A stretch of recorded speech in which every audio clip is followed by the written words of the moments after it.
If someone had told me that the smallest pair of shoes I'd ever see would lead me into the jaws of the most feared man in this city, I would have laughed and kept walking.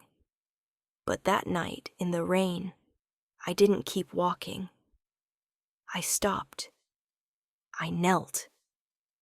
I wrapped my coat around a shivering child who wasn't mine. And the Mafia Boss marked me the moment I did it. I didn't know whose son he was. I didn't know what name his father carried like a loaded weapon. I only knew that the boy was alone on the sidewalk at midnight, rain pouring hard enough to blur the streetlights, his small hands pressed over his ears as if the storm itself was screaming at him. "Hey," I said, my voice almost drowned by thunder. "Where's your mom?" He stared at me, eyes too big for his face, dark and glassy. He didn't answer. He just flinched when a car sped past, sending water over his sneakers. His socks were soaked. His lips were turning blue. Something twisted inside my chest. My little brother had died on cold pavement while people stepped over him. No one had stopped. I couldn't be like them. "Come here," I said, shrugging off my coat. "You'll get sick if you stay out in this." He hesitated only long enough to prove someone had taught him that trusting strangers was dangerous. Then he stepped closer. When I draped the coat over his shoulders, his fingers brushed mine. Ice cold, trembling. "What's your name?" I asked. He swallowed. "Luca." "Okay, Luca." I forced a smile. "Where do you live?" He picked at a loose thread on my sleeve. I'm not supposed to talk to people." "That's good advice," I said. "Tonight you can make an exception." The street was almost empty. Shuttered stores, dim signs. That dead hour when the city holds its breath between yesterday and tomorrow. I was walking home from the bar 2 blocks away, the kind of place where the neon sign flickered, and the regulars knew better than to ask why a girl like me was always counting exits. I shouldn't have been anywhere near him. "Did you get separated from your parents?" I tried again. He nodded, quick and guilty. "Phone?" I asked. He shook his head. Of course he didn't have a phone. He had a sweater that looked expensive, and that particular watchfulness in his eyes. Children who grow up around violence get that look early, like they're always braced for the sound of a door slamming too hard. "We should get you somewhere safe," I said. "There's a police station." "No." His voice cracked, but his eyes burned. "No police." The refusal wasn't childish fear.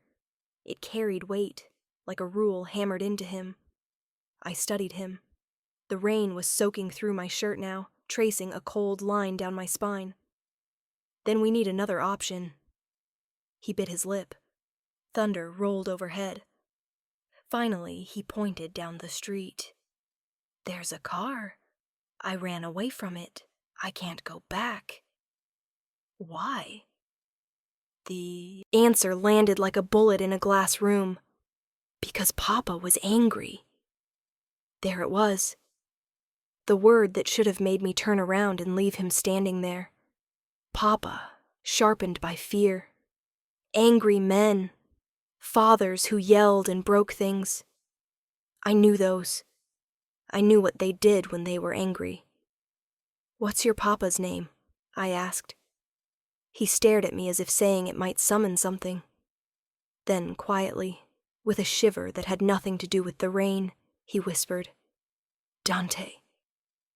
That meant nothing to me then. If I had known the rest of his name, I might have backed away.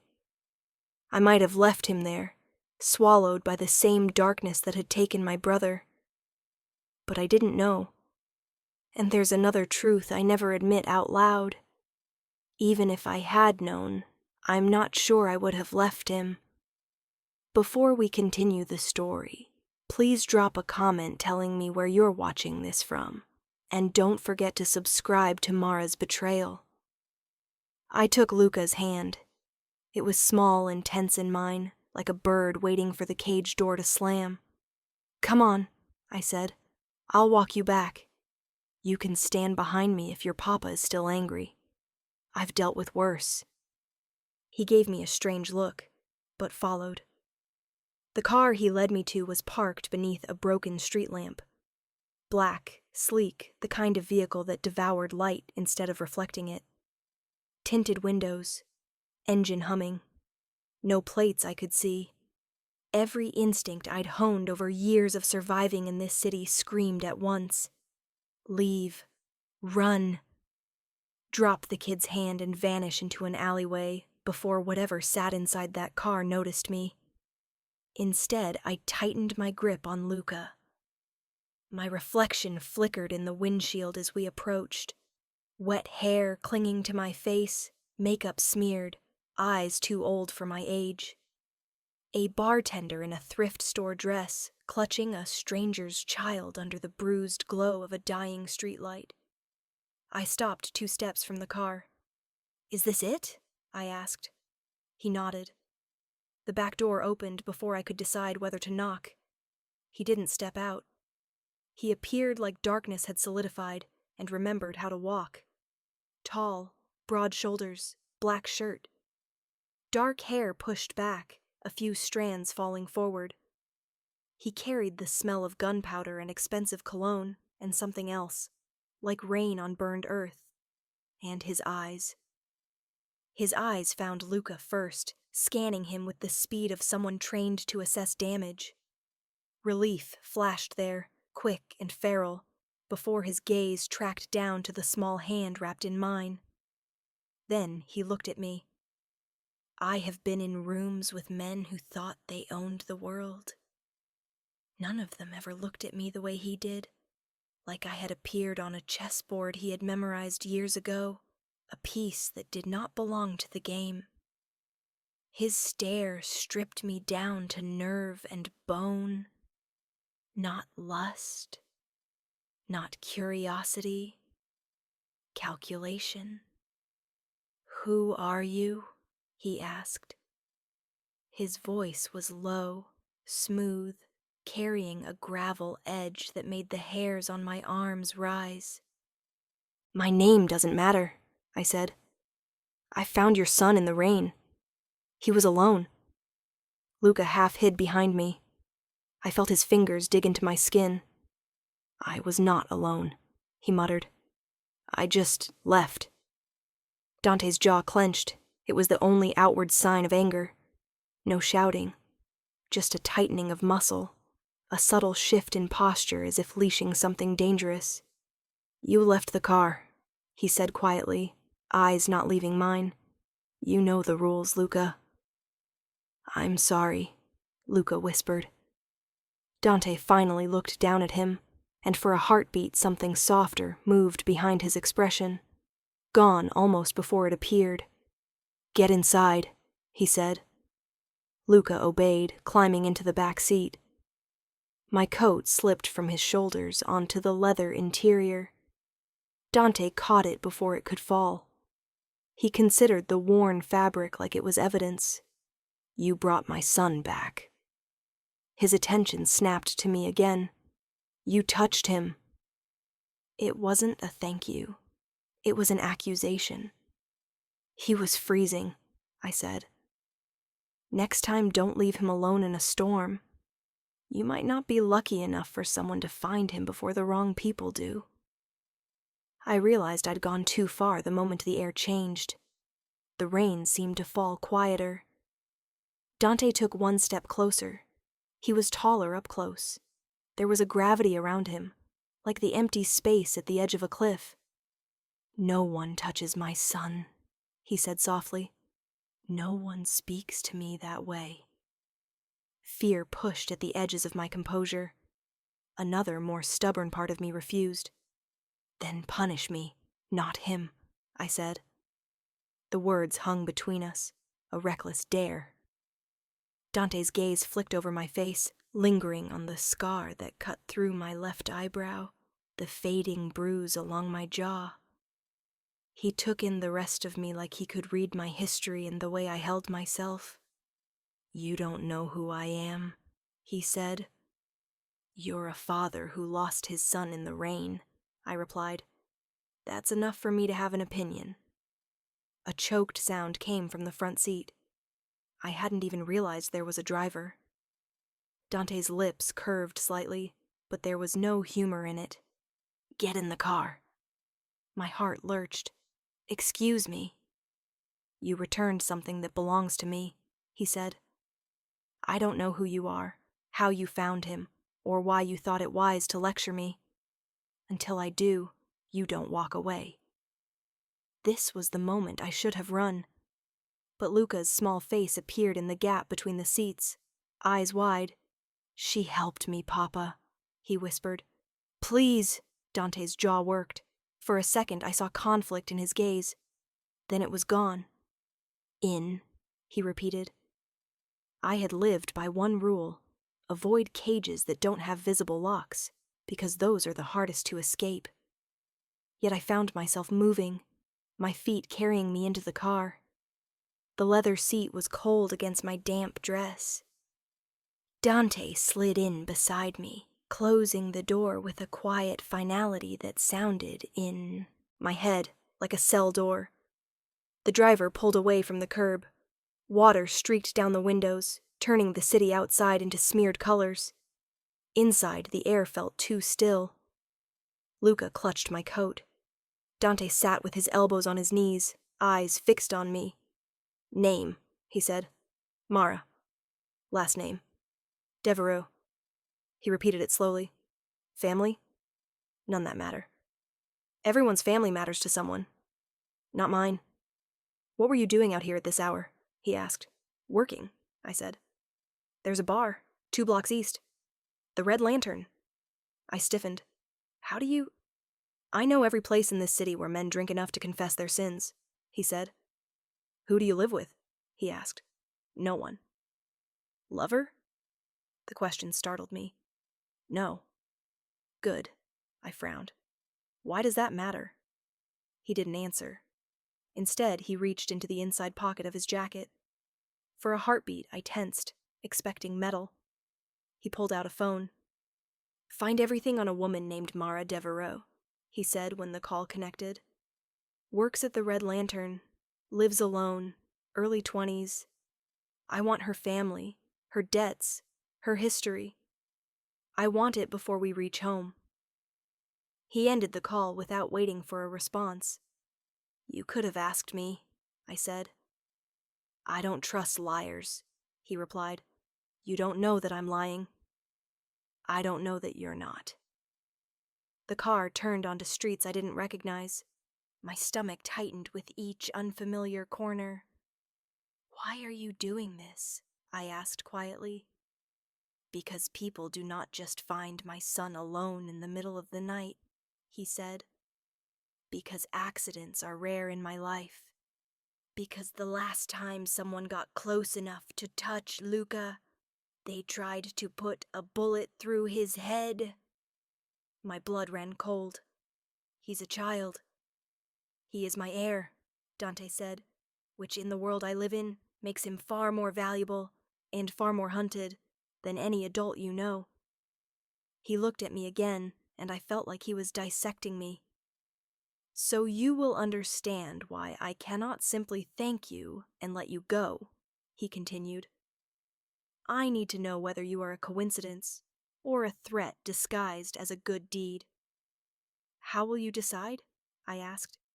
He smiled then, slow, deliberate, a curve of his mouth that never reached his eyes. "That depends, Mara," he said, "on what you do when you realize where I'm taking you." "Where are you taking me?" I whispered. The driver turned onto a narrower road. The city's noise faded. We passed high walls crowned with iron spikes, gates guarded by men who barely glanced at the car before stepping aside. Dante watched me steadily as the gates slid shut behind us. "Home," he repeated softly. "My home."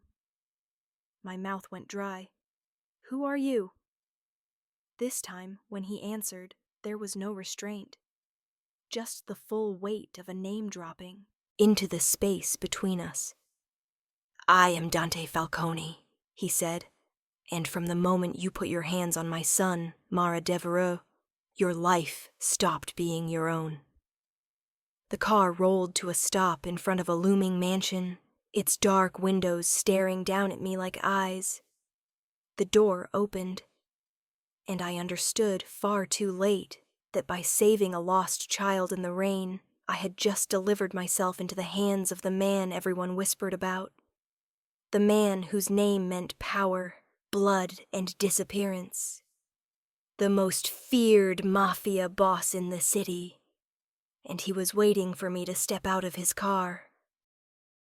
I stepped out of the car into silence that didn't belong to any city I knew. The rain had slowed to a fine mist, blurring the sharp edges of the estate. The mansion rose in front of me like something carved from shadow and old money. 3 stories of stone and glass, every window dark, every line severe. A row of black SUVs slept along the driveway like patient beasts. Men waited near the entrance.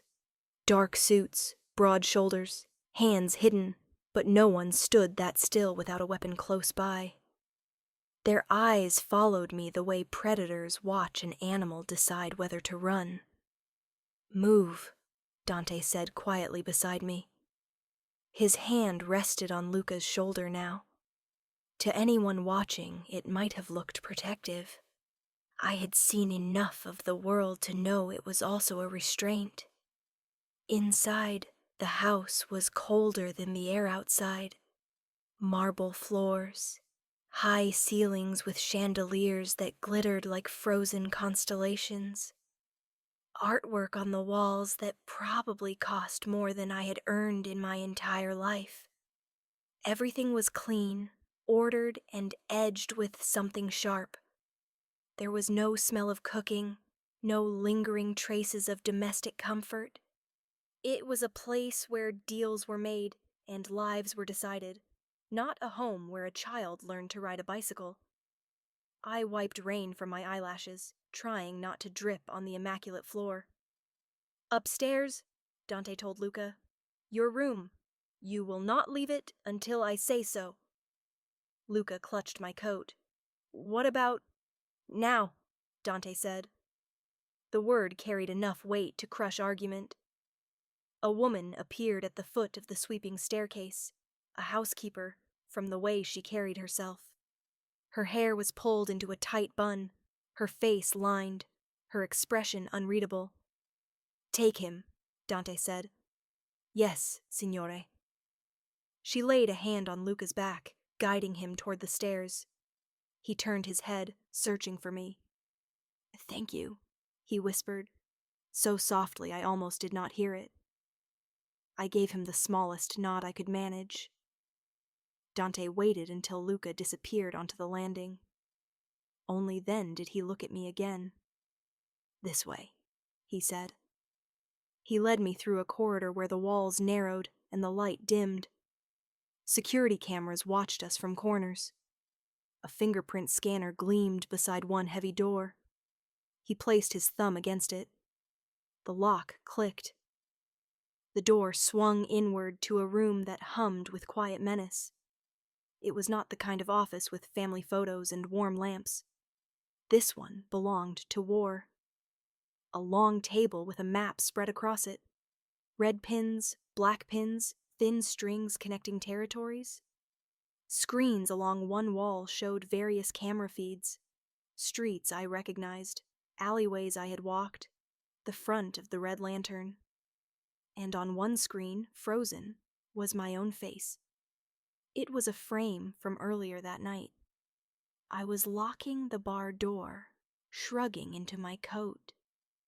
The timestamp at the corner told me exactly how long ago my life had still belonged to me. He had been watching me before Luca ever stepped into the rain.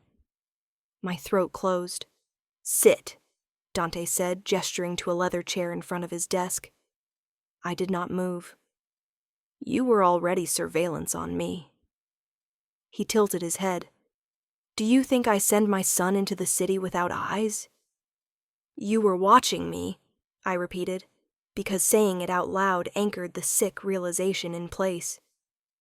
"My men were watching the street," he said. "Your face is on the recording because you stood in front of the bar where he was parked." I almost believed him. Almost. Until his gaze sharpened, as if tasting something on the air. "And because your name appeared in my world once before," he added. That stunned me into walking forward. I sat because my legs felt unreliable suddenly. "My name?" I asked. "Where?" He ignored the question. His phone buzzed on the desk. He picked it up, listened for a few seconds, then ended the call with a quiet, satisfied sound. "Your file," he said. "It seems you were honest about some things, and evasive about others." Heat crawled up my neck. "You had someone search my life in 15 minutes. "I do not like gaps," he said. "Gaps get people killed." He unfolded a thin folder that had not existed when we stepped into the room. Someone must have slipped it onto his desk while my attention was on the screens. I hadn't noticed. That rattled me more than anything. He skimmed the pages, eyes moving quickly. "Mara Devereaux, 24, born in the poorer quarter, North Side. Father, unknown. Mother, overdosed when you were 8. Younger brother, Gabriel, deceased at 16. The name hit me like a brick to the chest. "Stop!" I said too sharply. He didn't. "Cause of death, hit and run, unsolved. Body found near the edge of my territory 3 years ago. You reported the crime. The police mishandled the evidence. No witnesses came forward." "Stop," I repeated softer this time. "The file says you call the station every month," he continued. "No new leads. You keep asking anyway." The room felt smaller. The screens, the maps, his gaze, everything closed in. "How do you know that?" I whispered. "I own the detective who takes your calls," Dante said. "He wonders why you haven't given up. I wondered too. Now I see." "See what?" I asked, my hands curling into fists on my lap. "That your loyalty is obsessive," he said. "Dangerous. You were not searching for closure. You were searching for vengeance." He dropped the file on the desk. The sound made me flinch. "Were you hoping you would find the driver yourself?" he asked. "Drag him into an alley and do to him what he did to your brother?" "Maybe," I said, because I refused to give him the satisfaction of a lie. "A girl with no money, no connections, no weapons, chasing a ghost," he murmured. "That is either admirable or foolish." "Or both," I said. He smiled at that, and it was the kind of smile that made me wish I had stayed silent. "You interest me, Mara Devereaux," he said. "Strays who bite back usually do." I forced my breathing to steady. "What does my brother have to do with your son?"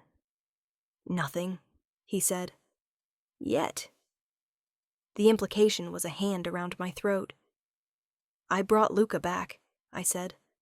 "That's all. Whatever this is, whatever you think you see when you look at me, doesn't change that." Dante rose from his chair. The movement was calm, unhurried. He walked around the desk until he stood in front of me, close enough that I had to tip my head back to keep his eyes within my line of sight. He rested his hands on the armrests of my chair, caging me without touching me.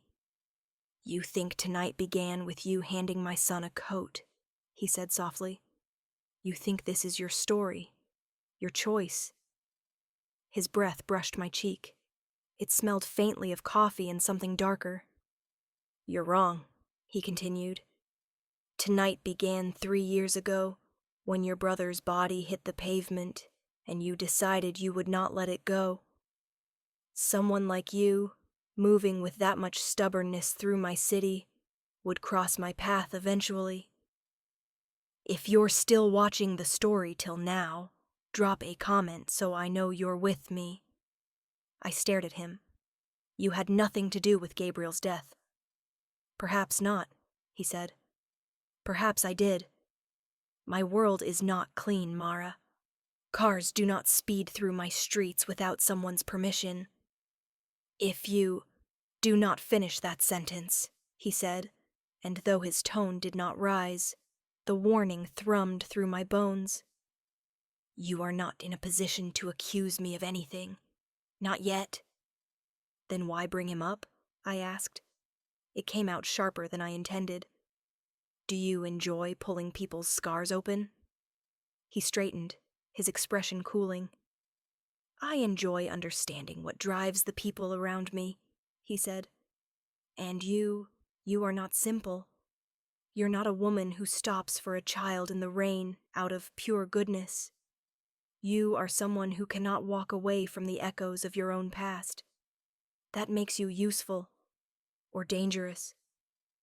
I didn't stop for your son because I saw my brother in him, I said.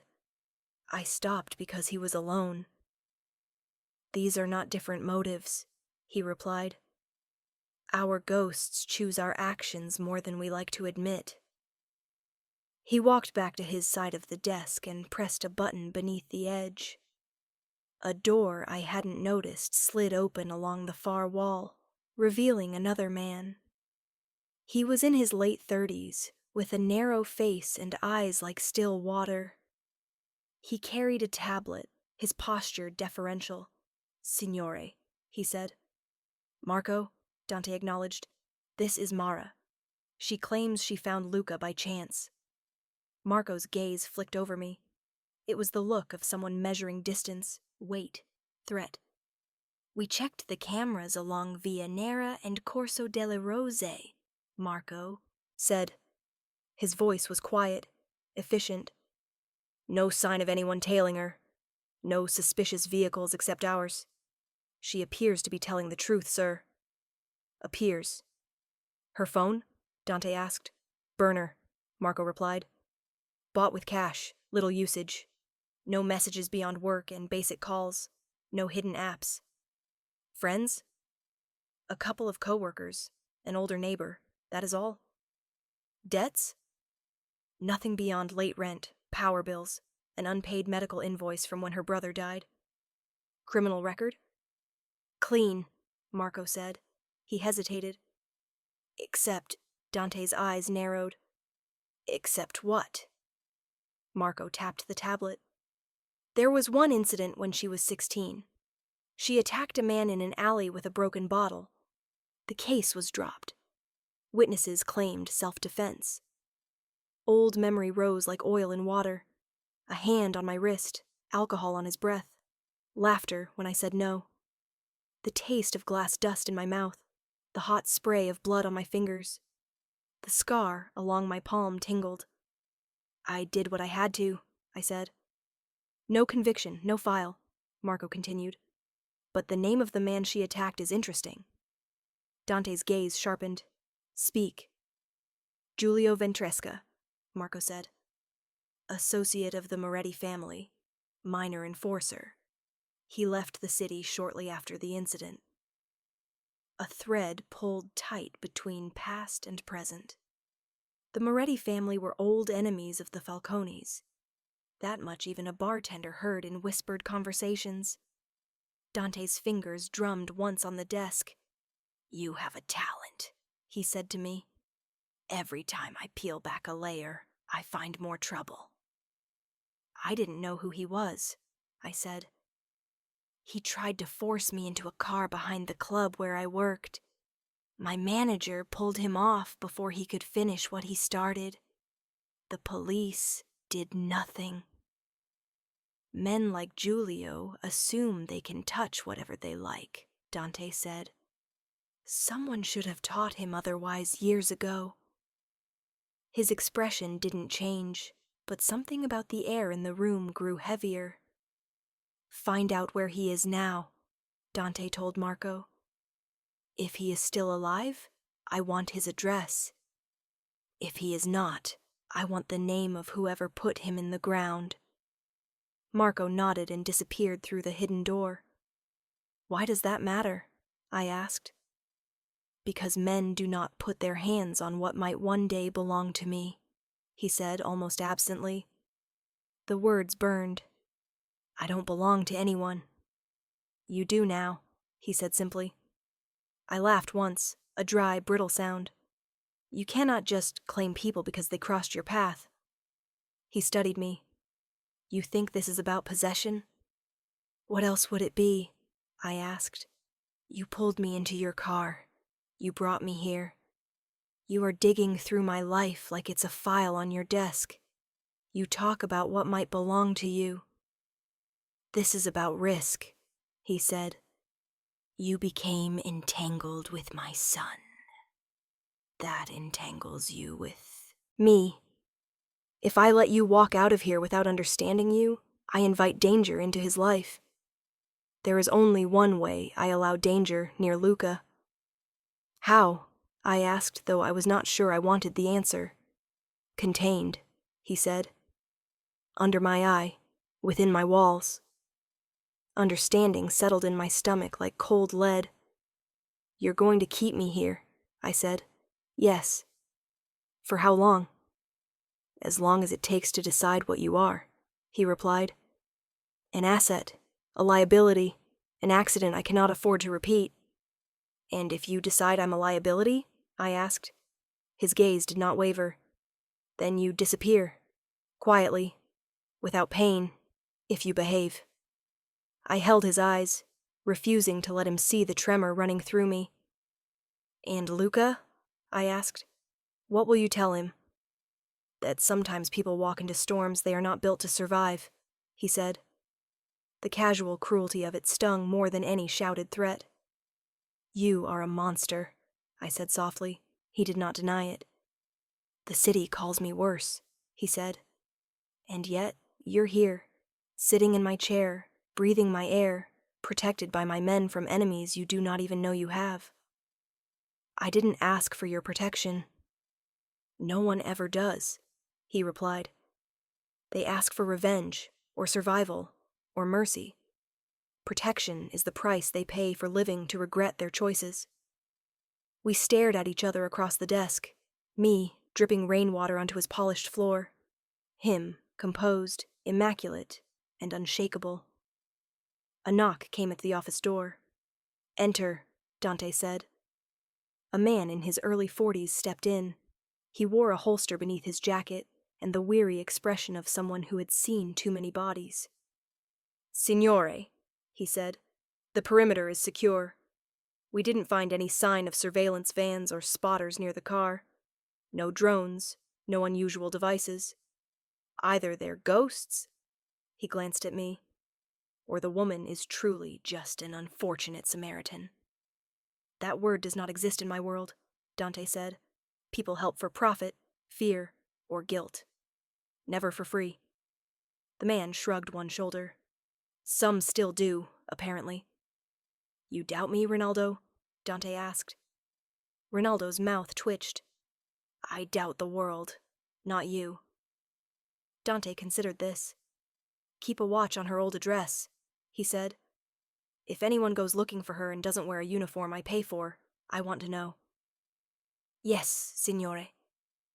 Ronaldo left, closing the door quietly. "Why would anyone look for me?" I asked. "I'm no one."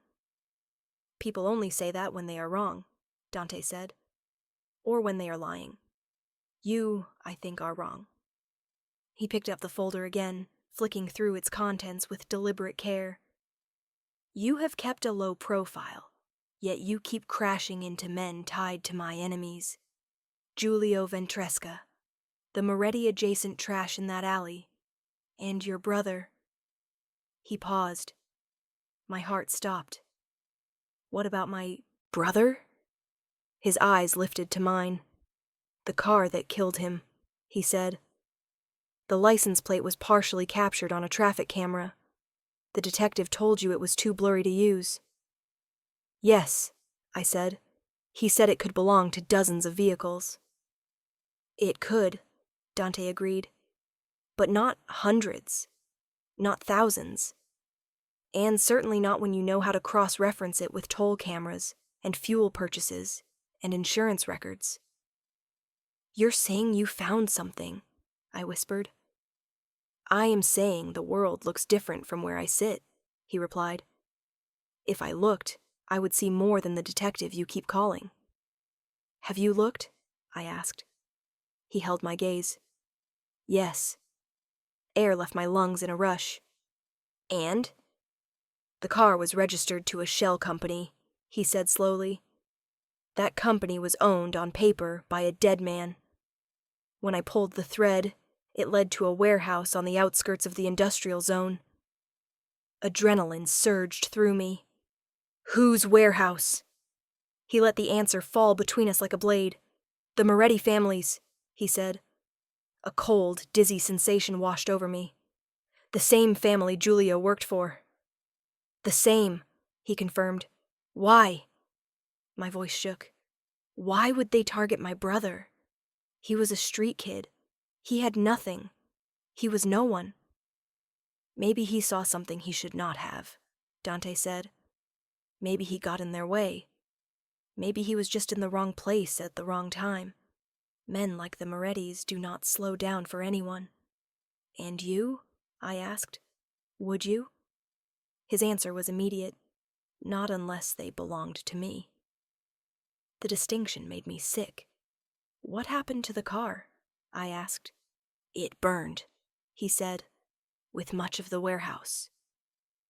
You burned it, I breathed. He did not deny that either. The Morettis thought they were covering their tracks. They did not realize I was already watching that building. I let them destroy their own evidence. I took what I needed before the flames finished their work. What did you take? I whispered. Names, he said. Dates, routes, contracts. Enough to make them bleed, slowly. You knew, I said, my voice barely audible. You knew my brother's death was tied to them. You knew there was a chance it wasn't an accident. And you let me keep calling the police, begging for scraps. Involving you at the time would have complicated matters, he said. I needed quiet. You needed my ignorance, I said. He watched me carefully. Yes. Rage rose inside me, hot and blinding. Why tell me now? I demanded. If you wanted me ignorant, why rip the curtain open tonight? Because now you are not outside my walls, he said. Now what you know, I can control. The fury in my chest shifted into something sharper. You used my brother's death as a piece in your private war, I said. And what would you have? Done with the truth 3 years ago? He asked. Stormed their warehouse with a broken bottle? You would have died, and your brother's blood would have bought nothing. At least I would have died doing something, I hissed. And I would have lost a tool I did not yet know I needed, he replied, calm again. A tool. That was what I was to him. Not a savior of his son. Not a grieving sister. A tool. The realization settled like iron chains around my wrists. Get used to this feeling, Mara, Dante said quietly. The moment you stepped into my car, you ceased being a free piece on the board. You are mine now, whether you accept it or not. And what will you do with what's mine? I asked, my voice hoarse. His gaze dropped to my hands. First, I will make sure no one else can touch it, he said. Then I will decide whether to sharpen it or break it. He pressed the button beneath his desk again. The door opened, not to Marco this time, but to the housekeeper who had taken Luca upstairs. Signore? She asked. Show Mara to her room, Dante said. Lock it from the outside. She is not to leave without my permission. A cell, then. No pretense at comfort. Yes, signore, the woman said. I stood slowly. "You cannot keep me here forever?" I said. He leaned back in his chair, expression unreadable. "Do not test the limits of what I can and cannot do," he said softly. "You will not like learning them." Our eyes locked one last time. In his, I saw the shape of a man who had already decided the outcome of our war, long before I realized we were fighting. The housekeeper touched my elbow lightly. "Come," she murmured. I let her lead me out of the office, past the screens that still held my frozen image, past the map lined with pins that marked a city I thought I knew. The door closed behind me with a quiet click.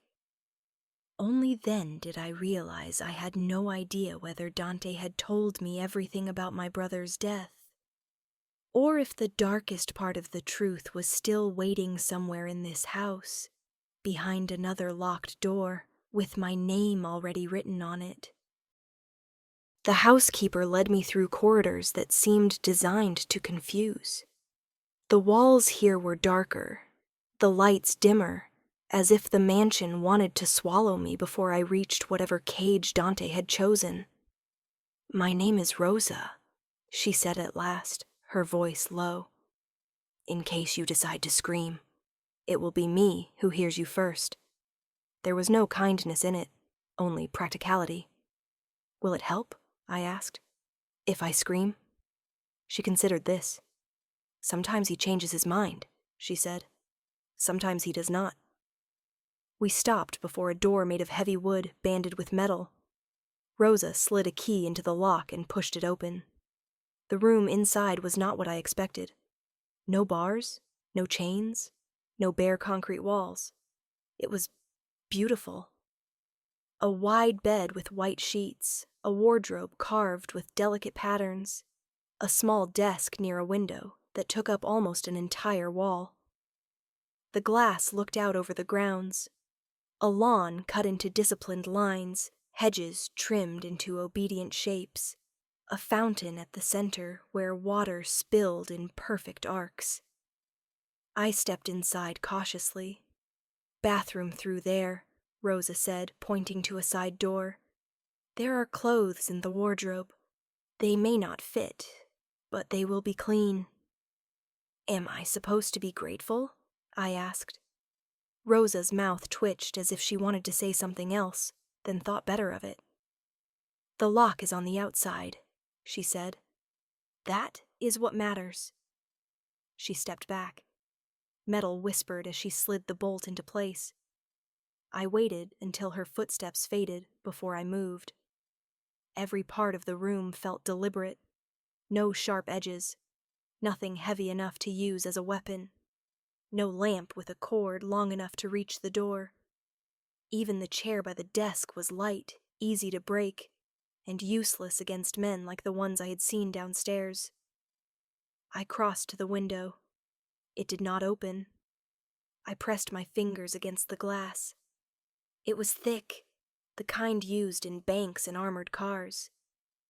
Outside, the mist had turned to fine rain again, tracing slow paths down the pane. I could see the front gates from here, a distant pair of dark iron jaws, firmly shut. I imagined running across the lawn, bare feet slapping wet stone, guards shouting, guns lifting. How far would I get? A memory rose, my brother racing me down an alley, shouting over his shoulder that I would never catch him. The sound of his laughter. The way it had cut off when he saw the car turning too fast onto the narrow street. The way no one had stopped. I sank onto the edge of the bed, my hands gripping the sheets. Dante had taken that grief, turned it into a detail in a file, a lever to press. He knew things now that I had never said out loud. I stared at the wardrobe. They had my measurements in that folder too, probably. It felt like the kind of detail he would demand. I stood, opened the doors. Clothes hung inside, dresses mostly in muted colors. A few pairs of trousers. Blouses, folded neatly. No tags, but the fabric whispered quality underneath my fingers. I chose a simple black dress and laid it on the bed. The bathroom had white tile, a mirrored cabinet, and a shower large enough for 3 people. I stripped out of my wet clothes and stepped under the water. Heat hit my skin. For a moment, my body betrayed me. Muscles loosened. My eyes closed. Then I saw Dante's face again, calm as he told me my brother's death had been a useful thread. I scrubbed harder, as if I could wash the memory off. When I stepped out, the mirror was fogged. I wiped it with my palm, revealing my reflection. I looked like someone else. Hair dark and heavy with water. Eyes ringed with fatigue and fury. The scar threw my eyebrow a pale line. I tilted my head, studying myself with the same detached scrutiny Dante had used. Who are you, Mara Devereaux? A bartender, a sister, a survivor, a tool, a caged stray. I dressed and returned to the bedroom. My old clothes were gone. Someone had taken them while I showered. The intrusion made the room feel smaller. I spent the next hour testing the limits of my prison. The window did not open. The locking the door was solid. The vents were too narrow for anything larger than a hand. No hidden cameras that I could find. But that meant nothing. The glass could be fitted with sensors. The mirror could hold a lens so small it was invisible. At some point, exhaustion pressed against the back of my eyes. I refused it.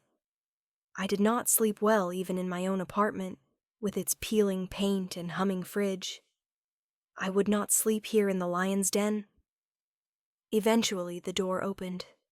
Rosa appeared carrying a tray. The signore asked me to bring you something to eat, she said. He says you should not faint while you are being stubborn. On the tray, soup, bread, a glass of water. No cutlery. Nothing metal. Does he think I am going to stab myself? I asked. Or him, she said.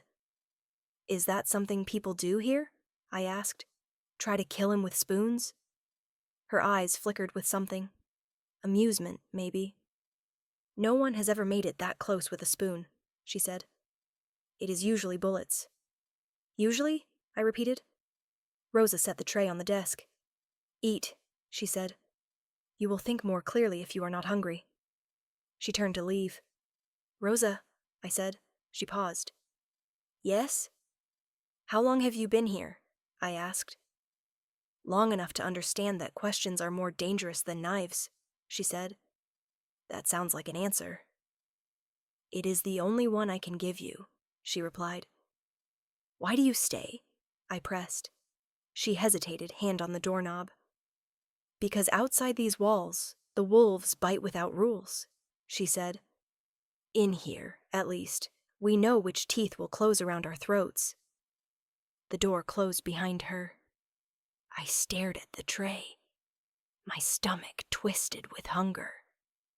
I ate because I needed strength for whatever came next, not because I trusted the food. Time stretched. No clock ticked in the room, but the light outside shifted gradually from gray to darker gray and then to black. The fountain's water became a pale streak. Shadows lengthened across the lawn. I paced until my legs ached, then sat on the floor with my back against the bed, knees drawn to my chest, watching the window. Something moved, the reflection. I turned. Luca stood in the doorway. The bolt was still in place. The lock had not clicked. Yet the door stood open, and he was framed inside it, barefoot, wearing a white t-shirt and dark pants, too short for his ankles. How did you get in? I asked. He bit his lower lip, then held up a key. It was small, silver, worn at the teeth. You stole that? I asked. It's mine, he said quickly. Papa gave it to me, for emergencies. And this is an emergency? I asked. Yes, he said without hesitation. You left your coat. He crossed the threshold, the key clutched in one hand, my old coat draped over the other arm. It looked pathetic in his grip, thin, frayed at the cuffs. He held it out to me. I took it, the familiar weight grounding me for a moment. Thank you, I said. He nodded, then glanced nervously over his shoulder. You should not leave things in Papa's car, he whispered. Sometimes they do not come back. Like what? I asked. He shrugged. People, phones, blood. The casual way he said it hurt more than if he had cried. How old are you, Luca? I asked. 7, he said. I had been 8 when my mother overdosed in the kitchen, her body twisted on the floor. I had seen too much by 7, but nothing like this. A world where people vanished from cars, and a father's name could get you killed. Does he know you're here? I asked. Luca shook his head, his eyes suddenly wide. You won't tell him, will you? I am locked in a room in his house, I said. How much trouble do you think I can cause? He considered this, then came closer. I wanted to say thank you, he said, for helping me. You already did, I replied. He shook his head more firmly. Not properly. Rosa says when someone saves your life, you have to look them in the eye and say thank you, or the debt follows you forever. I blinked. Rosa said that? He nodded. She said it to Papa once. I imagined that conversation and wondered what Dante had done to earn a life debt. Luca straightened his shoulders, as if preparing for something difficult. Then he stepped right in front of me, his gaze earnest. Thank you, Mara, he said, for giving me your coat, for holding my hand, for not letting the rain take me away. Emotion rose unexpectedly in my throat. You're welcome, I managed. He exhaled as if he had been holding his breath. Now the debt belongs to me, he said. Not Papa. What does that mean? I asked. He smiled, small and secretive. It means he cannot decide everything. A chill moved up my spine. You should go back to your room, I said gently. If he finds you here. He always finds me, Luca said. But sometimes it takes longer if I hide.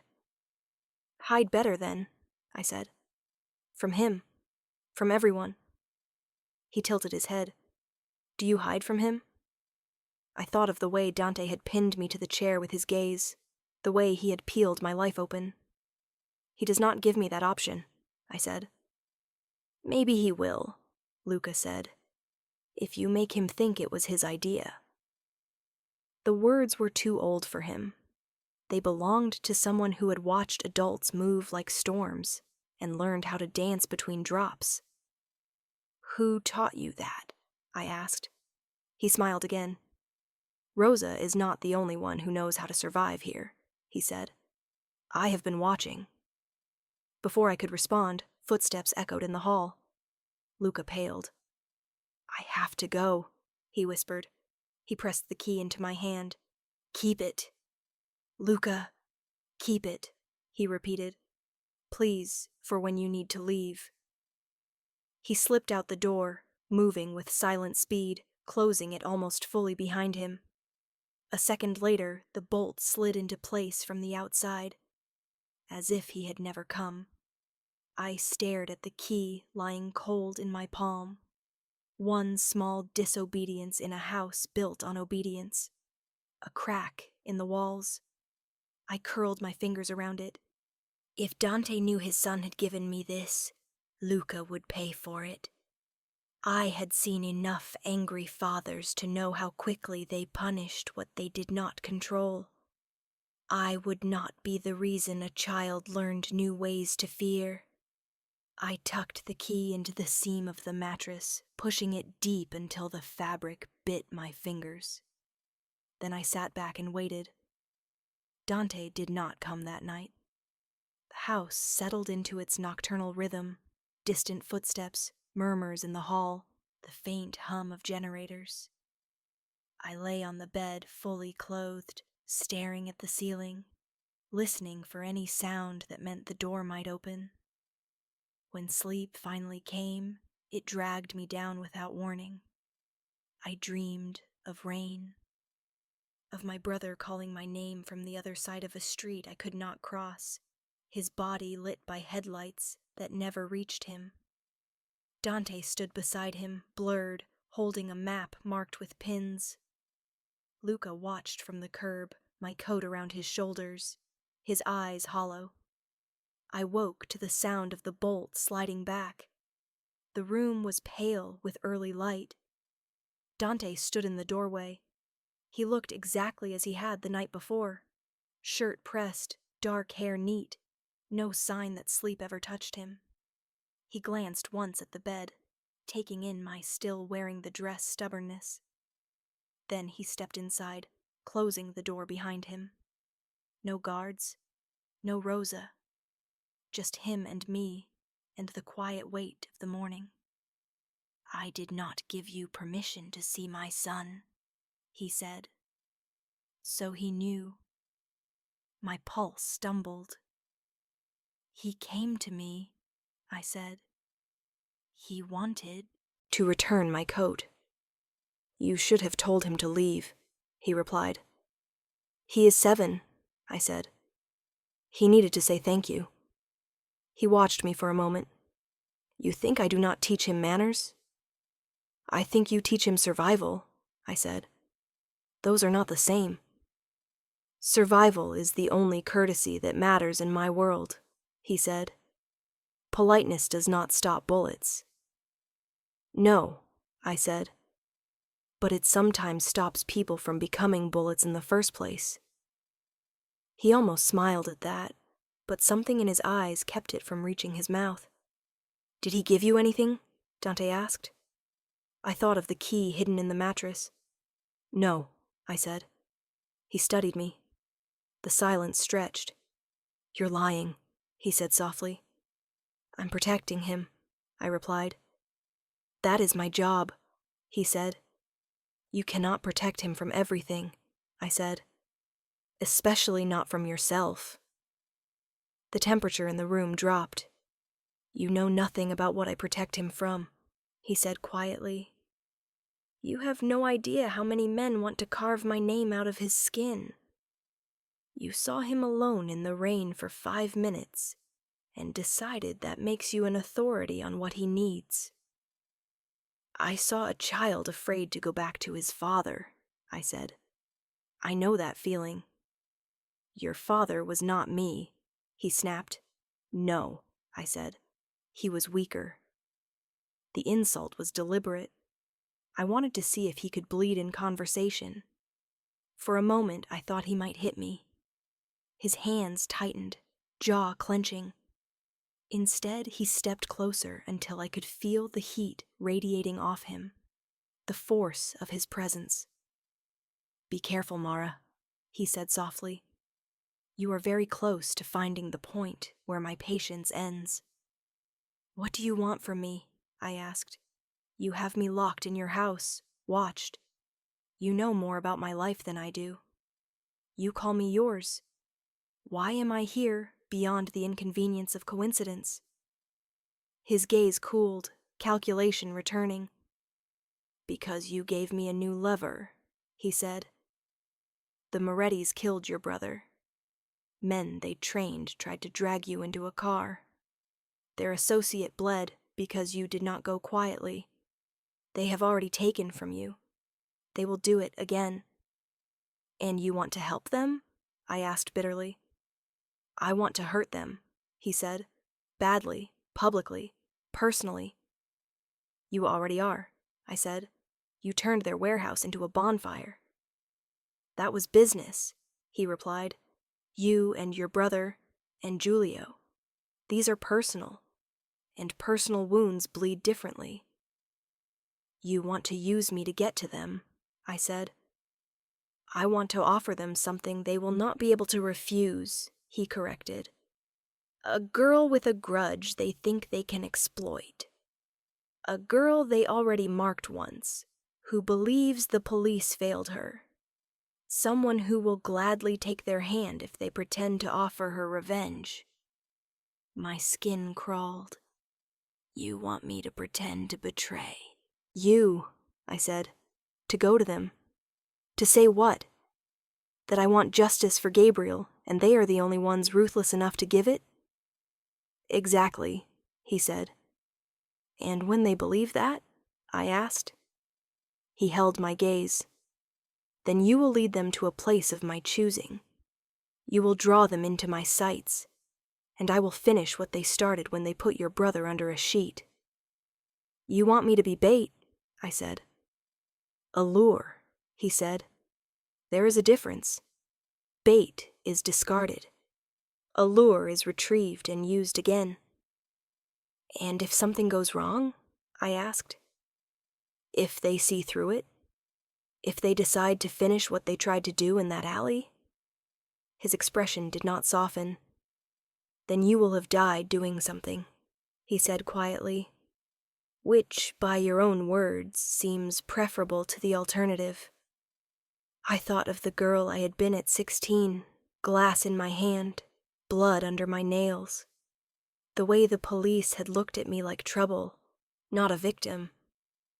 I thought of Gabriel, my brother with his laughter and his endless, stupid hope. What if I refuse? I asked. Dante took one step back, giving me room to breathe, and somehow that made his next words worse. You will not, he said. Because if you refuse, I walk into my son's room tonight, sit on the edge of his bed, and tell him exactly what I found in that folder. I tell him the names of the men who killed your brother.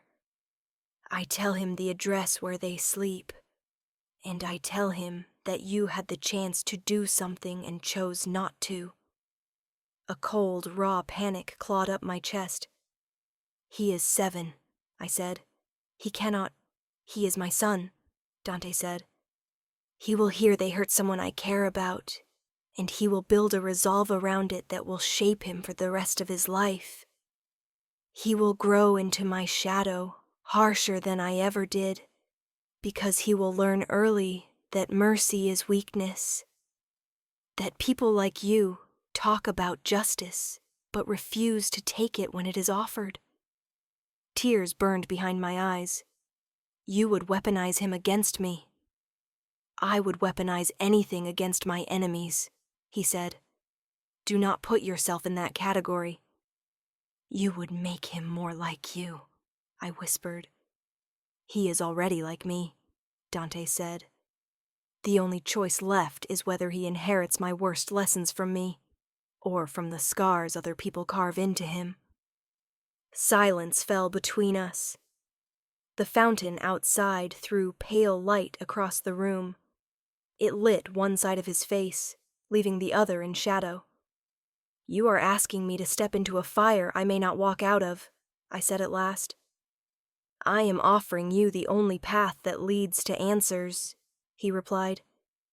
And to a chance to hurt the people who treated your brother as disposable. What about you? I asked. How many brothers have you made disposable? Too many, he said. That is why I know exactly how to make them bleed for it. He extended his hand palm up, a gesture that was not an invitation so much as a test. Well, Mara, he asked, will you walk back into the rain with me, or will you stay in this room and pretend the storm ended the night your brother died? My heart hammered so hard it hurt. Trusting him was madness. Refusing him felt like its own kind of suicide. I stared at his hand. Then I reached out and placed mine in his. His fingers closed around mine, strong and unyielding. Good, he murmured. Then we begin tonight. Tonight? I repeated. He smiled, slow and cold. The Morettis received a message this morning, he said. An anonymous tip, from a woman claiming to have information about their losses at the warehouse 3 years ago. I felt the floor tilt under me. What did she say? I asked, my voice barely a whisper. She said she saw the car that hit her brother, he replied, and that she wants to make a deal. My blood ran cold. You already used my name. He shook his head. I did not need to. He leaned in, his breath warm near my ear, his words a blade sliding between my ribs. Because one of them already remembers you, he said. And he has been waiting 3 years for the chance to finish what you started with that bottle. I knew, before he spoke the name. Giulio Ventresca will be at the meeting, Dante whispered, and he believes you are coming to beg him for help. My grip tightened involuntarily around his hand. For the first time since stepping into his world, I realized that whatever happened that night, I would not walk away from it unchanged. Either Dante would break the part of me that still believed in justice, or I would give in to something darker that had been waiting in me since the night my brother died. And in the middle of all of it, in this house that did not belong to me, a child with dark eyes had given me a key and told me the debt was his now. I did not know yet whether that meant he would save me, or whether I would have to save him from a man I was about to pretend I trusted, in a war I had never agreed to join. Get dressed, Dante said, releasing my hand. Wear something they would underestimate. Then he turned and walked toward the door. I looked after him, my heart racing, a question burning in my throat that I was not sure I wanted answered. Because if Giulio remembered me, what else did he know about that night in the alley? About who had sent him there, and why my name had crossed into their world long before a lost child stepped into the rain? I did not move for a long moment after Dante left the room. His words hung in the air like smoke. Tonight. Giulio. Bait. Lure. Choice that was not a choice. The key Luca had given me dug into my palm from where I still clutched it, hidden against my skin. It was the only thing in this house that felt like mine. I pried my fingers open and stared at it. Wear something they would underestimate, Dante had said. He wanted me soft, harmless, forgettable. The kind of girl whose throat men like Giulio pressed their hands around without thinking twice. I slid the key back into the mattress seam, pushing it deeper than before, until the fabric scraped my knuckles. I wasn't going to risk losing it now. Not when the night might end with me bleeding in some forgotten corner of the city. Not when I might need a way out for more than just myself. I opened the wardrobe again. There were dresses and colors men liked to see on women they underestimated. Soft blues, pale creams, a red so dark it was almost black. I chose a gray dress that fell just above my knees, modest at the neckline, tight at the waist. It made me look smaller, narrower, like someone who could be overlooked in a crowd until it was too late. In the mirror, I hardly recognized the woman staring back at me. I looked like a ghost someone had pressed into flesh and told to smile. A knock came at the door. I turned, heart jumping. Yes? Rosa stepped in without waiting for permission. She carried a small box, velvet, the kind used for jewelry and weapons. Signore said to bring this, she said, and to help with your hair. My hair? I repeated. She nodded toward the mirror. They will be watching every detail, she said. Better they see what we choose for them to see. I swallowed. What is in the box? She opened it without ceremony. Inside, nestled against black fabric, lay a small earpiece and a band of thin metal, no wider than my little finger, curved to fit around the inside of a wrist. What is that? I asked. "The earpiece connects you to him," she said. "You will hear his voice. He will hear yours. The other is a transmitter. Hidden under a bracelet, it will send your location. So I will never truly be alone," I said. Rosa lifted the earpiece. "In their world, that is both comfort and threat," she replied. She stepped behind me and began to work on my hair, pulling it away from my face, twisting it into something sleek and contained. Her fingers were quick, practiced. "You have done this before," I said. "I have prepared women to walk into rooms where men wanted them dead," she said. "Some walked out again." "And the others?" I asked. She met my gaze in the mirror. "The others taught the survivors what not to do," she said quietly. My stomach tightened. She secured the earpiece discreetly beneath my hair, tucking the wire behind my ear so it disappeared into the dark strands.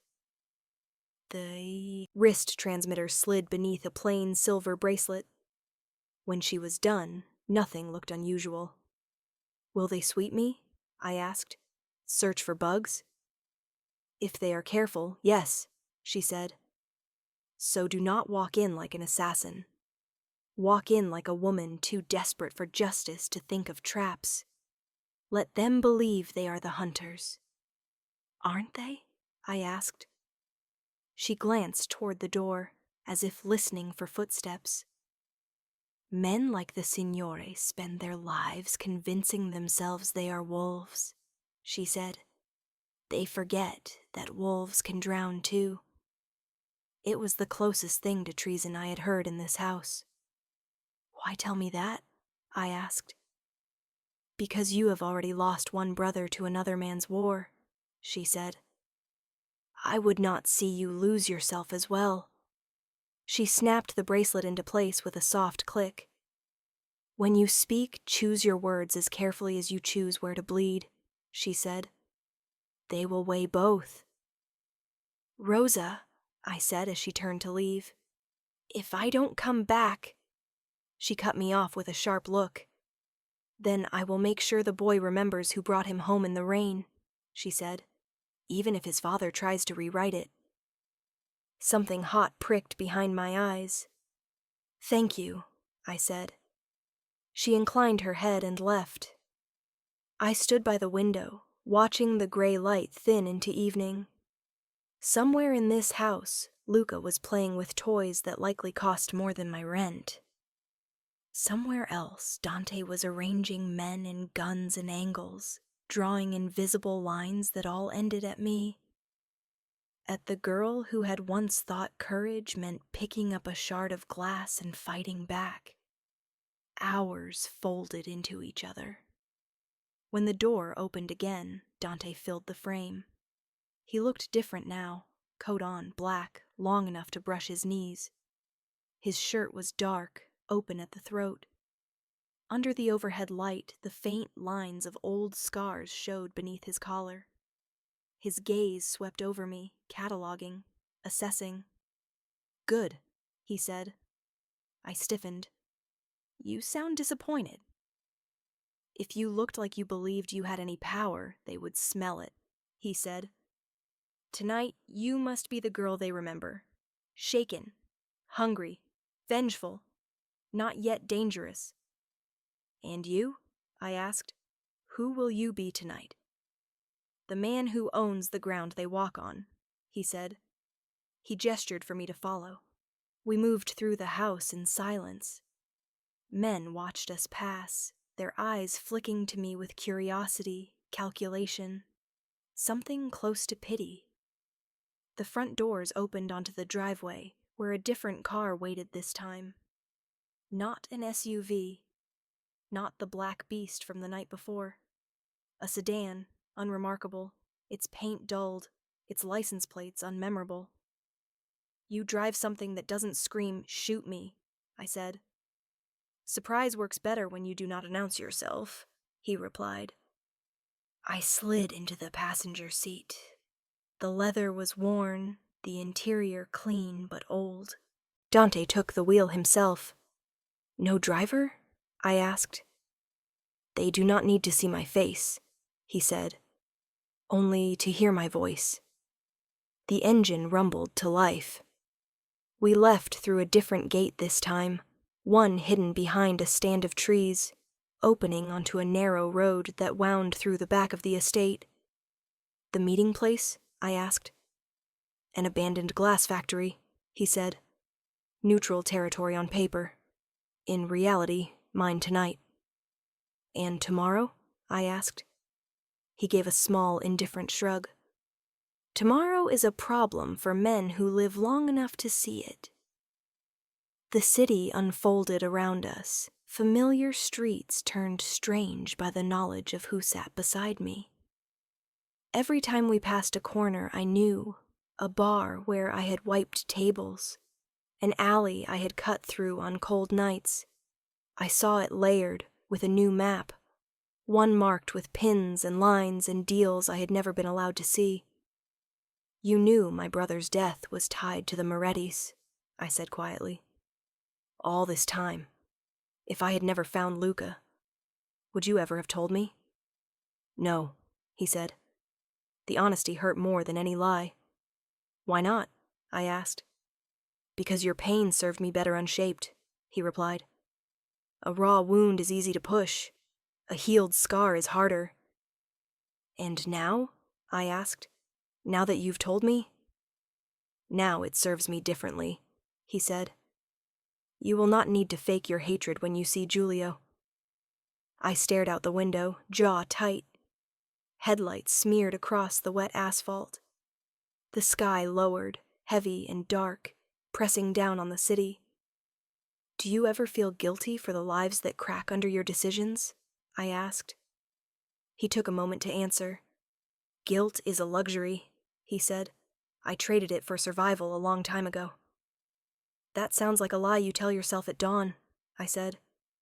He glanced at me, something flickering behind his eyes. Perhaps, he said, but it is a useful lie. We drove in silence after that. The industrial district loomed ahead, warehouses with broken windows, rusted fences, graffiti tagging walls in bright, angry colors. We passed the skeleton of a building blackened by fire. I knew, without asking, that it was the warehouse he had mentioned. The one where my brother's death had been hidden beneath other crimes. I tore my gaze away and focused on the road ahead. The glass factory sat at the end of a long street, its tall windows shattered, its sign hanging crooked. Weed-cracked asphalt led to a wide loading area. A single car already waited there. Silver, sleek, arrogant. They're early, I said. So are we, he replied. They think it means they are cautious. Really, it means they are afraid. He parked in the shadows, far enough back that we were just another shape in the dark. He cut the engine. The sudden quiet roared in my ears. He turned to me.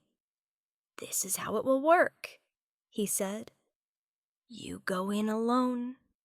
They will search you. They will try to make you feel small. Let them. You will ask for Giulio. You will tell him you have information about the car from that night, and that you think his employers can help you find the man who drove it. And if he refuses? I asked. He won't, Dante said. Men like Giulio cannot resist the chance to pull old strings. And you? I asked. Where will you be? Everywhere, he said. He tapped his ear, indicating the device hidden beneath his hair. Roof, surrounding buildings, cars you passed on the way here, he said. You do not see them. That is the point. But when I say run, you run. When I say drop, you drop. If I tell you to smile, you smile. And if you tell me to kill him? I asked. Something in his gaze sharpened. Would you? He asked. I thought of my brother's body on the pavement, of the way Giulio's breath had smelled that night in the alley, of the blood on my hands, the ragged slice of glass, the way he had laughed even as he bled. Yes, I said. If I had the chance, I would. He nodded once, as if cataloging the answer. You will not get that chance tonight, he said. Not directly. I need Giulio breathing long enough to lead us higher. What if something goes wrong? I asked. Then you improvise, he said. You are good at that. The compliment, if that's what it was, sat uneasily between us. He reached into his coat and pulled out a small metal object. A gun. He held it out to me, grip first. My breath caught. You said they would search me. They will, he said. Which is why you will not be carrying this. Then why show it to me? I asked. Because I want you to understand something before you walk into that building, he said. He rested the gun on the center console, the metal dull in the dim light. You are not the only weapon in this plan, he said. You are just the only one with a heartbeat I care about. The words did not comfort me. He picked up the gun again and slid it back into its holster. When you speak to Giulio, remember this, he said. You are not there to convince him you are loyal to the Morettis. You are there to convince him you are loyal only to your own pain. How do I do that? I asked. Tell the truth, he said. Men trust truth when it hurts. He reached across the space between us. His fingers brushed my throat, light, impersonal. For a moment I thought he meant to strangle me after all. Instead, he adjusted the chain of a necklace I hadn't noticed Rosa had put on me. Meek, he said. Do not touch it. Do not look at it. Forget it exists. Easy for him to say. Fear coiled tight in my chest, but beneath it something else moved. Sharp, cold, familiar. The part of me that had walked into that alley with a broken bottle. The part that had never stopped calling the detective, no matter how often he told me there was nothing more to find. You ready, Mara? Dante asked. No one had asked me that the night my brother died. The world had just moved on without waiting. I opened the car door. The air outside was damp and smelled of oil and rust. I'm ready, I said. My heels clicked on the cracked pavement as I crossed the loading area.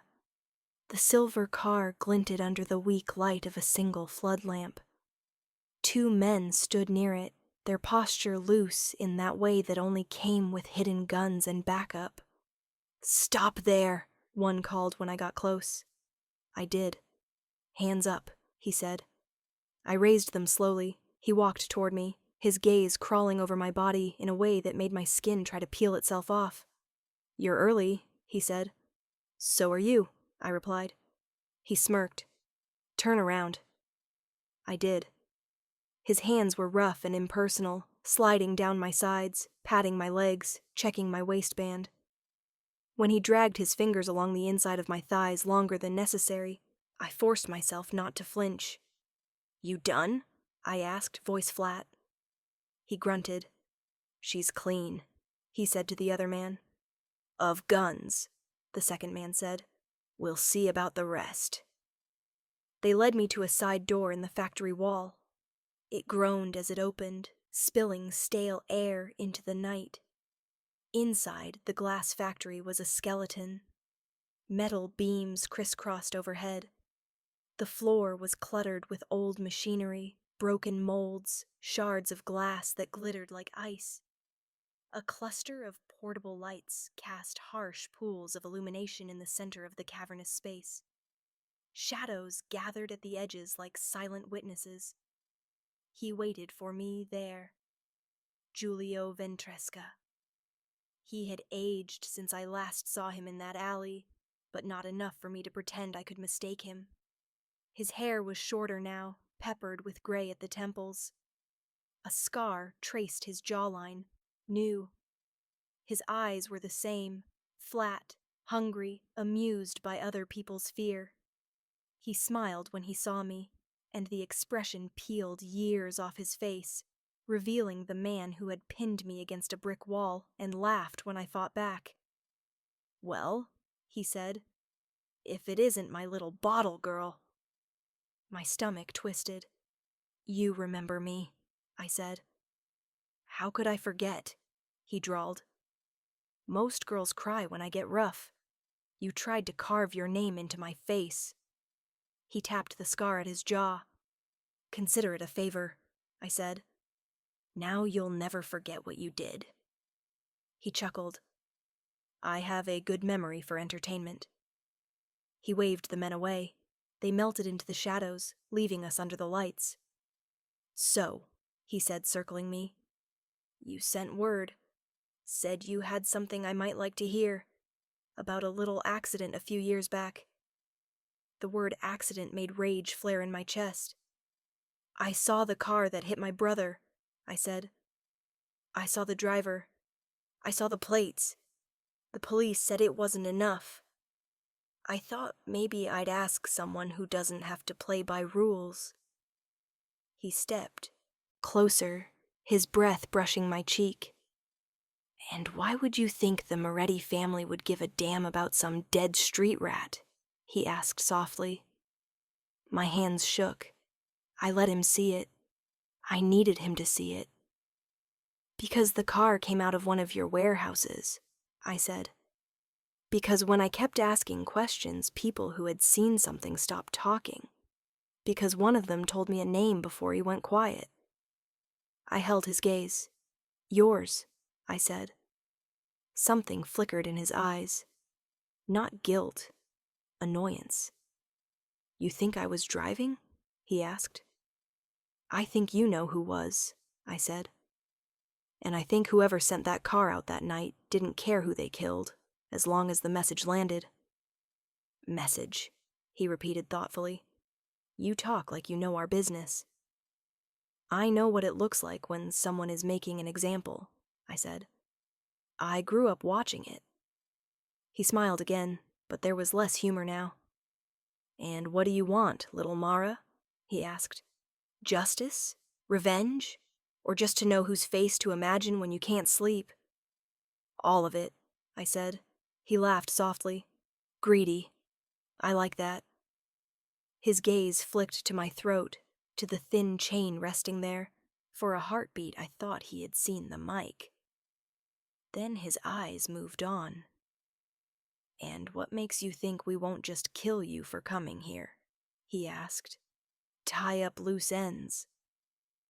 "Because if you'd wanted me dead, that night in the alley would have ended differently," I said. "You stopped. Someone told you to stop. I want to know why." He stepped in so close I could smell the faint trace of cologne under the sweat and cigarette smoke. "Maybe I wasn't done having fun," he murmured. "Maybe you were told I'd be more useful alive," I said.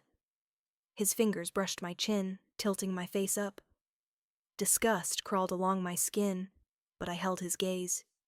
"You've grown teeth since then," he said. "Careful. Men might try to pull them out." "Men have been trying for years," I said. "They're still intact." He chuckled, low. "You know what I remember most about that night?" he asked. I didn't want to know.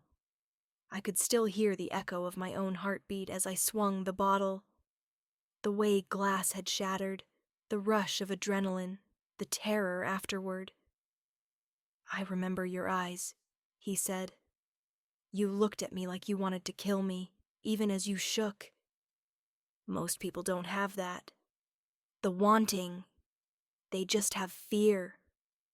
He stepped back, studying me. "You're not here because you trust the police," he said. "You're here because you trust yourself. And you think we're the kind of monsters who might find that useful." "I think you know who killed my brother," I said. "And I think you care more about what you can get from me than you do about keeping that secret forever." "And what can I get from you, little bottle girl?" he asked almost lazily. "Information," I said. "I work at the Red Lantern. Men talk. They talk about shipments, about roots, about deals that go bad, about who they fear. Falcone, he said. The name in his mouth was a curse. Yes, I said. Him. I hear things. I know where some of his people drink, where they go when they're not looking over their shoulders. I could help you hurt him, if you help me first. The lie and the truth sat side by side. I let him decide which tasted better. He watched me, his expression sharpened to something knife-like. I think you hate Falcone almost as much as I do, he said. I hate that he knows more about my brother's death than I do, I said, which was true. I hate that he sat on that information. I hate that he thinks he can decide how my grief is used. And what did he offer you? He asked softly. For your pain. My heartbeat thudded in my ears. A choice, I said. Between being his pet or being useful. Giulio laughed, harsh and delighted. That sounds like him, he said. Cold bastard. He circled me again, slower this time. You want to hurt him, you should join us, he said. We have been waiting for someone like you. A little ghost with a spine. Then prove it, I said. He stopped. You come to me with accusations, he said. You ask for my help. You want names. But trust is expensive, and you're very, very cheap right now. His gaze flicked to the shadows. Bring him, he called. Footsteps echoed. 2 men emerged from the darkness, dragging a third between them. The third man's hands were bound behind his back, his head covered by a black hood. His knees scraped the concrete, leaving dark streaks. My stomach clenched. What is this? I asked. Giulio smiled slowly. Proof, he said, that you're worth the risk. He reached behind his back and drew a gun. The sound of metal leaving leather was soft, obscene. He pressed it into my hand. The weight of it anchored my arm. Here is how this works, he said. You say you want to hurt Falcone. You say you're not his pet. You say you're on our side now. Words are cheap, bullets are not. He nodded to the hooded man. 1 squeeze, he said. That's all it takes. Kill him. Show me you belong in our world more than his. And I will tell you exactly who was behind the wheel of that car the night your brother died. My fingers tightened involuntarily around the gun. Who is he? I asked. Giulio's smile widened. The men ripped the hood off. My vision tunneled. It wasn't a stranger. I knew the shape of that jaw, the bloodshot eyes, the sagging shoulders. The detective from the station. The one who had answered my calls every month. The one who had told me there was nothing more to find. He stared at me, shock and terror fighting for space on his face. Mara, he croaked. Don't. Giulio's hand landed lightly on my shoulder. Your choice, he murmured. Him or the truth. In my ear, the earpiece hummed alive for the first time with Dante's voice, low and controlled. Mara, he said. Listen to me very carefully. But my gaze was locked on the detective kneeling in front of me, his life balanced on the trigger under my finger. Because suddenly I realized something that stole the remaining breath from my lungs. If the Morettis had grabbed him so easily, then someone had told them exactly how much I still cared about the truth. The gun felt too heavy in my hand, too alive. It aimed itself at the man kneeling on the concrete, hands bound, face bloodied, eyes begging. The detective. The same man who had told me, month after month, that Gabriel's case had gone cold. Giulio stood behind me, one hand on my shoulder, his breath warm with the stench of cruelty. Go on, he murmured. Show us who you really are. In my ear, Dante's voice crackled to life. Mara, do not act. Not yet. The detective, Vali, shook his head desperately. Mara, they forced me.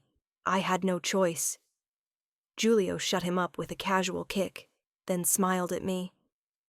Your brother's death was a message for someone who didn't pay up, he said. Wrong place, wrong time. Collateral. The words snapped something inside me. Name, I said. Who sent the car? Giulio circled me like he was admiring his own handiwork. Lorenzo Amato, he said. One of ours. He signs the orders the Moretti don't want to touch. Dante's voice cut sharply into my ear. Repeat it, out loud. Lorenzo Amato, I said. Giulio grinned. Now finish the job. Kill Vali, and we'll talk about the rest. I should have lowered the gun. I should have fired into the ground the way Dante told me. I should have thought about extraction, timing, strategy.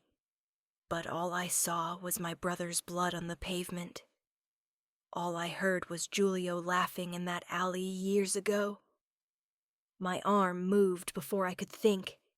I pivoted, pulled the trigger. The bullet struck Giulio in the throat.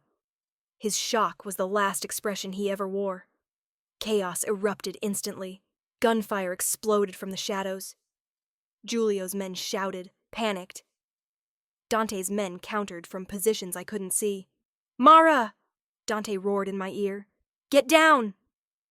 I dropped, glass and debris biting into my skin as bullets tore overhead. Smoke thickened. The lights flickered. Someone grabbed my ankle. I kicked free and crawled toward the far wall.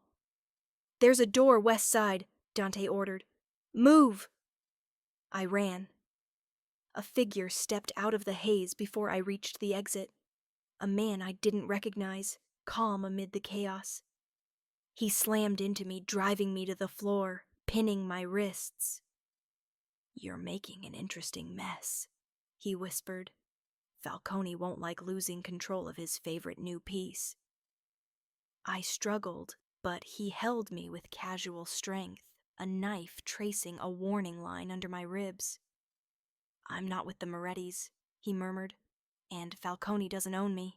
Let's call me a third option. Who are you? I hissed.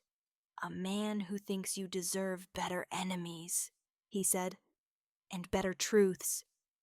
He dragged me upright, guiding me, almost gently, toward the exit, blade hidden beneath my arm. You walk out now, he said, and Falcone will panic. The Morettis will rage. That's good. Confusion is opportunity.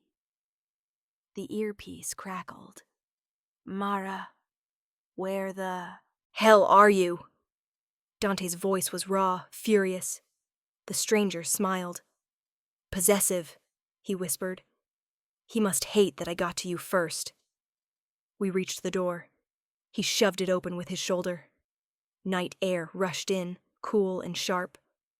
Remember this moment, he said. It's the first choice you've made that wasn't written by someone else. Then he pushed me through the door.